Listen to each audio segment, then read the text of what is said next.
పితా పుత్ర పవిత్రాత్మ నామమున ఆమేన్.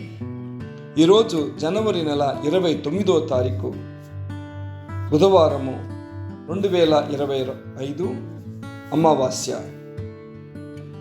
యెహోవా దేవునికి ఎంతో ప్రియమైన దేవజనుడు మోషే ప్రవక్త. యెహోవా కూడా ఎంతో అధికముగా ప్రేమించేది మనము గమనించవచ్చు. మోషే ప్రవక్త ద్వారా యెహోవా దేవుడు చేసిన అద్భుతాలు, ఆశ్చర్యకరమైన కార్యాలు చాలా గొప్పవి. హోరేబు కొండలో దేవుని పనికి పిలువపడినప్పుడు, అనగా ఐగుప్తుల నుండి బానిసలందరినీ కూడా నడిపింపాలి అని చెప్పినప్పుడు, మోషే ప్రవక్త ఎంతో సాకుపోకు చెప్పి నన్ను అక్కడికి పంపివద్దు అని బ్రతిమలాడుతున్నారు. కానీ యెహోవా దేవుడు బలవంతంగా మోషే ప్రవక్తను పంపిస్తారు. దేవుడు మోషే ప్రవక్తతో ఉండి ఐగుప్తులోను మరియు ఎడారి ప్రయాణంలోను చేసిన కార్యాల నిమిత్తము మోషే ప్రవక్త తలంపులన్నీ మారిపోయినాయి.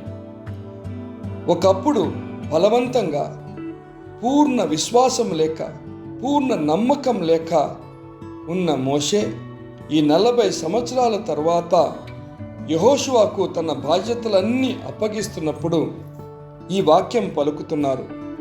ద్వితీయోపదేశ కాండము 31వ అధ్యాయము 8వ వచనము.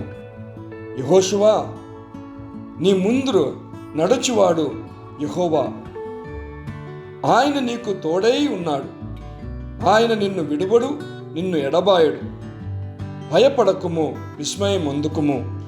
ప్రైజ్ ది లార్డ్, హల్లెలూయా.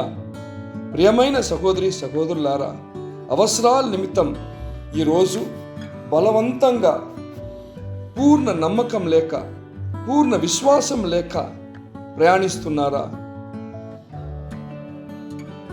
ఈ నూతన సంవత్సరము వాగ్దానమే మీకు ఆశీర్వాదము.